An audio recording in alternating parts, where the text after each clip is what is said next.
46 নম্বর Organon সূত্র। এখানেও প্রমাণ করানো হচ্ছে যে সাদৃশ্য বিধানে একটা রোগ আর একটা রোগকে কি করে আক্রমণ করে।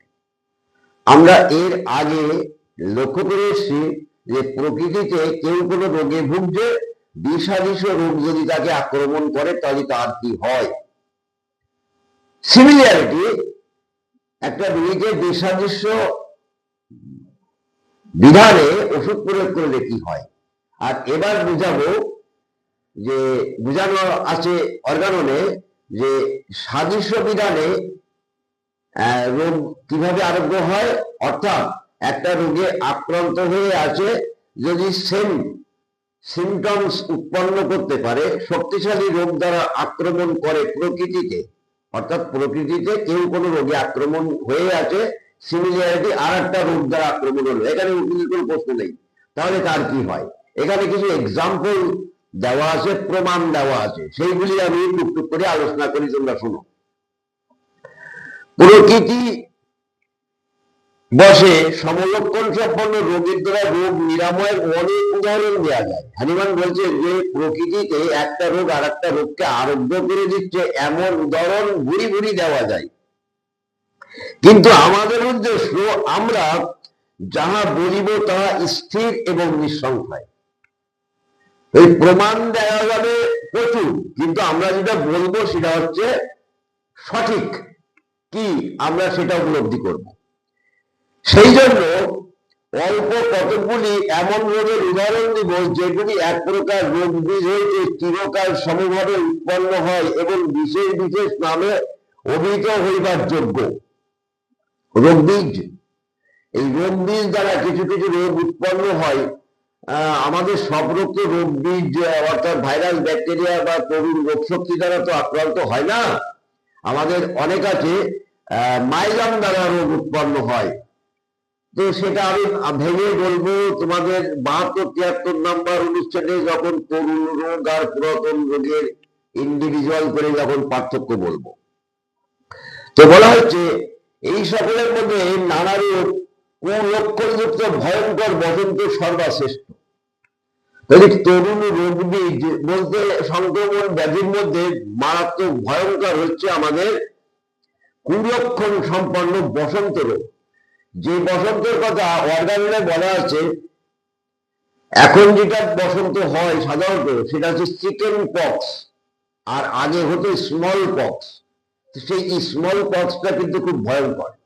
তা উনি বলছেন যে ভয়ঙ্কর বসন্ত সর্বশ্রেষ্ঠ।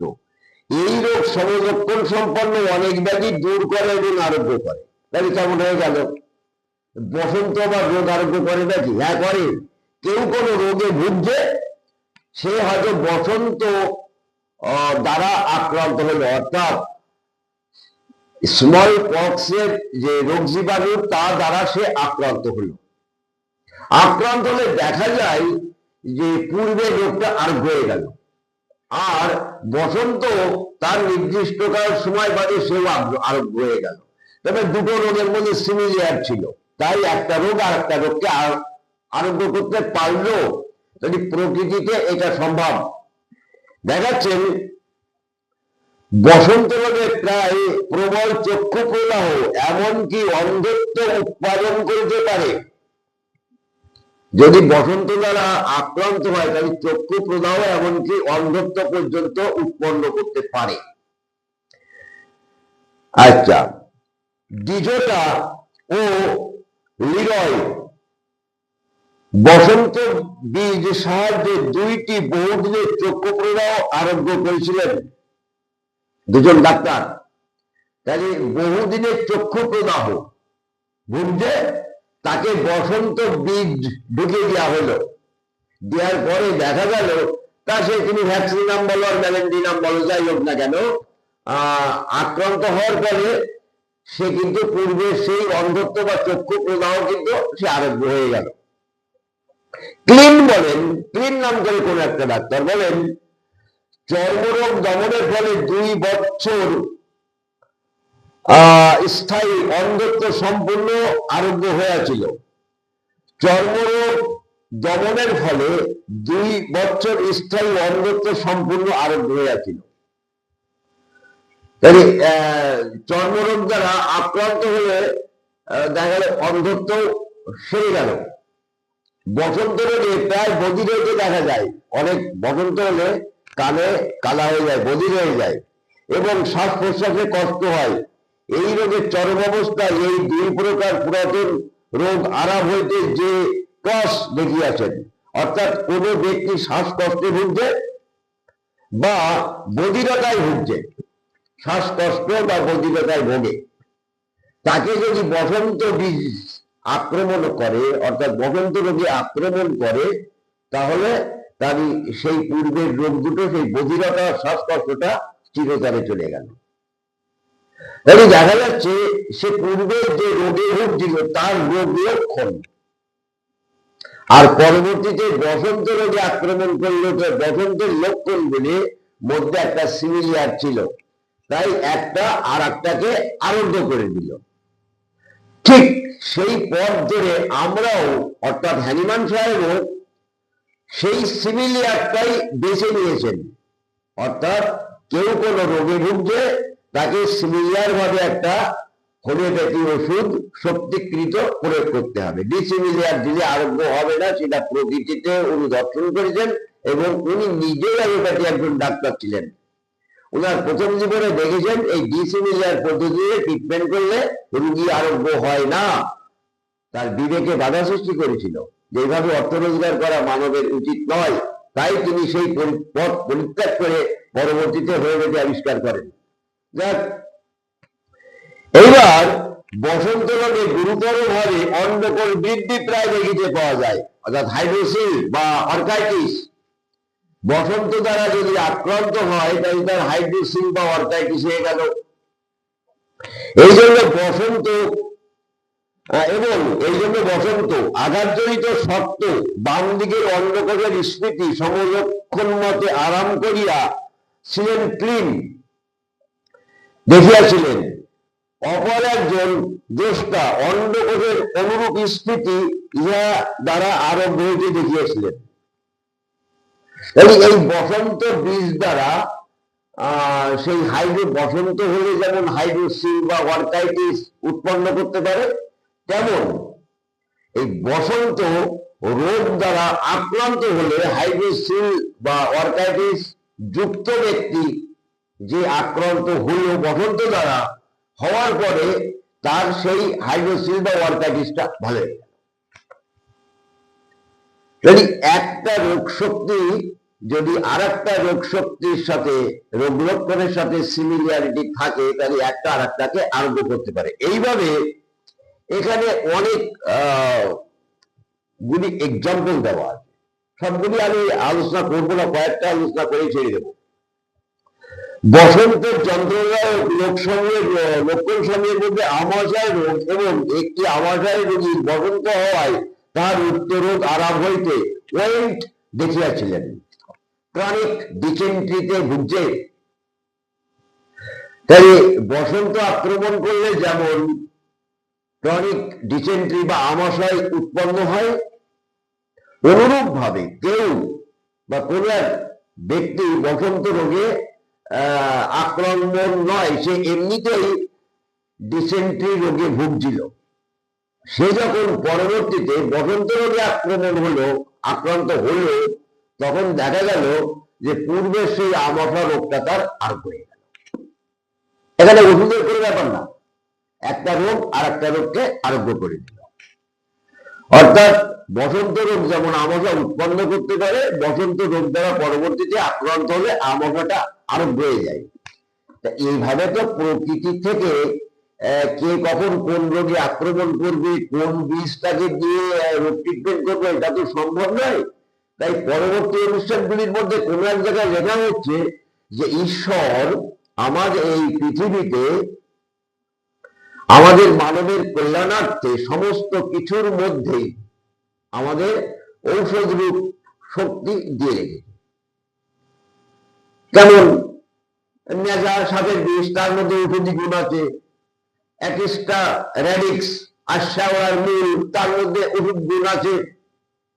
পার্বত্য শৈবাল অর্থাৎ লাইকোপোডিয়াম, তার মধ্যে ওষুধ গুণ আছে। এই যে প্রকৃতিতে আমি ছাড়া আমার বাইরে যা কিছু আছে, এমনকি বালির মধ্যেও ঔষধ শক্তি আছে, অর্থাৎ সে রোগ উৎপন্ন করতে পারে এবং রোগ আরোগ্য করতে পারে। তাহলে আমার প্রকৃতিতে কে কখন বসন্ত দ্বারা আক্রমণ হবে বা কে কখন অন্য রোগ দ্বারা আক্রমণ হবে তবেই তার এই রোগটা থাকবে, এটা তো সম্ভব নয়। এই যে এক্সাম্পল গুলি দেওয়ার অর্থ সিমিলিয়ারিটি ভাবে একটা রোগ আর একটা রোগকে আরোগ্য করতে পারে। টিকা লইবার পর বসন্ত হইলে সদৃশ্য ও অধিকতর বল সম্পন্ন বলিয়া বসন্ত বীজের টিকার ক্ষতকে বৃদ্ধি প্রাপ্ত হইতে না দিয়া সম্পূর্ণরূপে দূরীভূত করে। এই লেভেলে টিকা দেওয়ার পরেও কিন্তু বসন্ত হয়, টিকা দেওয়ার পরেও বসন্ত হয়। সেখানে দেখা যাচ্ছে যে একটা টিকা আর উঠলই না, যে টিকার ক্ষমতাটা প্রকাশ করল না। কিন্তু ডিসিমিলিয়ার অন্য রোগ হলে কিন্তু টিকা জাপ্ত থাকে, 2 মাস পরে তার টিকা ওঠে। সিমিলিয়ার বলে সেখানে কিন্তু আর উঠল না। অন্য পক্ষে টিকা প্রায় পূর্ণাবস্থা প্রাপ্ত হইলে প্রায় বসন্তের প্রশমিত এবং মৃদু করিয়া যায়। তাহলে অন্য পক্ষে টিকা প্রায় পূর্ণাবস্থা প্রাপ্ত হইলে, টিকা যখন দেওয়া হয়, দেওয়ার পরে ওই জায়গাটা ইনফ্লামেশন হয়, পুঁজ হয়, পাকে ক্ষত সৃষ্টি হয়, ও মতো অবস্থায় যদি বসন্ত রোগে আক্রমণ করে তাহলে দেখা যাচ্ছে ওই টিকাটা আর বাড়তে পারে না, ওই ক্ষতটা আর হয় না, ওখান থেকে আস্তে আস্তে কমা শুরু করে। ডাক্তার মুখ দেখিয়েছেন, মুড়ি বলছে প্রায় বসন্তকে প্রশমিত এবং মৃদু করিয়া দেয়। ডাক্তার মুড়ি এবং অন্যান্য অনেকে এই মত প্রকাশ করেন। এইরকম ভাবে বেশ কিছু প্রকৃতিতে একটা রোগ আর একটা রোগকে আরোগ্য করতে পারে, নিঃশেষ করতে পারে, যদি তার মধ্যে সিমিলিয়ারিটি থাকে। এই গল্পগুলি দেওয়ার উদ্দেশ্য হচ্ছে যে দেখো, প্রকৃতিতে ডিসিমিলিয়ার পদ্ধতিতে রোগ আরোগ্য হয় না। অ্যান্টিপ্যাথি বা অনঅ্যান্টিপ্যাথি, হেটেরোপ্যাথি ইকুয়াল টু অ্যালোপ্যাথিতে রোগ দমন থাকে, সাপ্রেসড অর্থাৎ চাপা পড়ে, বা নতুন নতুন রোগের উৎপত্তি হয়, কেউ কাউকেই আরোগ্য করতে পারে না। একমাত্র আরোগ্যের যদি আশা করা যায় তাহলে সদৃশ্য বিধান অর্থাৎ হোমিওপ্যাথি, আইডিয়াল হোমিওপ্যাথি, সাদৃশ্য বিধানে ওষুধ নির্বাচন করে প্রয়োগ করলে রোগ আরোগ্য সম্ভব, নতুবা কখনোই সম্ভব না। টাকা দিয়ে মাপা যাবে না, আর টাকা দিয়ে মাপতে গেলে যার টাকার গরম আছে তার ওষুধের গরমে মৃত্যু হবে, অর্থাৎ রোগ আরোগ্য হবে না। যাক, আমি এরপরে আর নতুন করে এক্সাম্পল দেব না, এই এক্সাম্পল গুলি প্রচুর দেওয়া আছে, তোমরা অর্গানে পড়ে নিবা। 46 নম্বর অনুষ্ঠানে দেখবা প্রচুর এক্সাম্পল দেওয়া আছে, প্রচুর প্রমাণ দেওয়া আছে যে একটা রোগ সাদৃশ্য আর একটা রোগকে কি করে আক্রমণ করে। আমরা একটা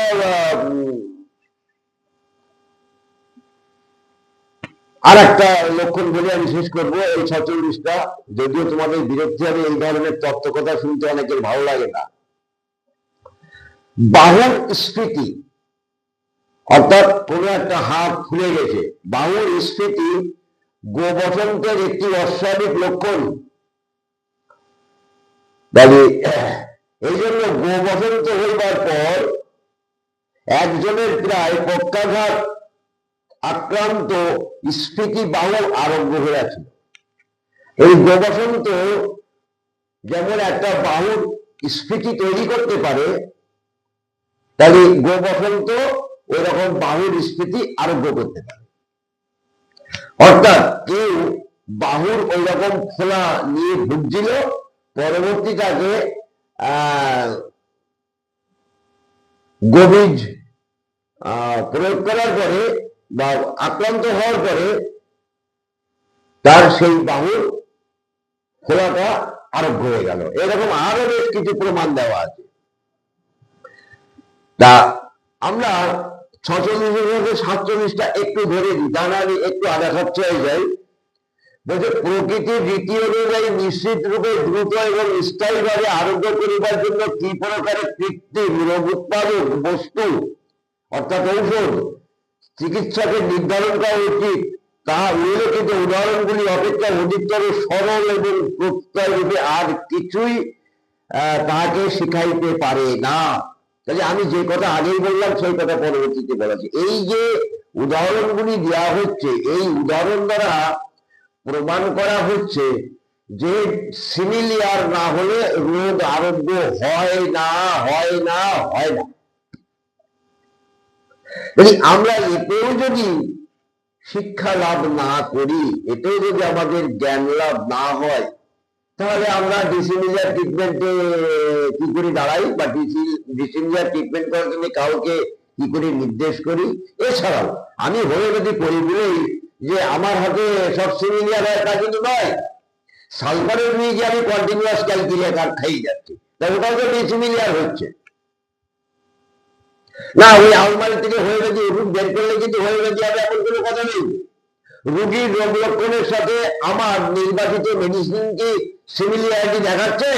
যদি দেখায় তবেই হোমিওপ্যাথি হবে, তা নাহলে আলমারি থেকে হোমিওপ্যাথি নাকগুলিটা বের করে প্রয়োগ করলেই কিন্তু হোমিওপ্যাথি হয় না। তাহলে আমাদের সতর্ক থাকতে হবে যে আমার নির্বাচিত ওষুধটা কি রোগীর রোগ লক্ষণের সাথে সিমিলিয়ার হলো। তাহলে প্রকৃতি দর্শনে যদি আমাদের জ্ঞান না হয়, তাহলে আমাদের জ্ঞান আর কি করে হবে?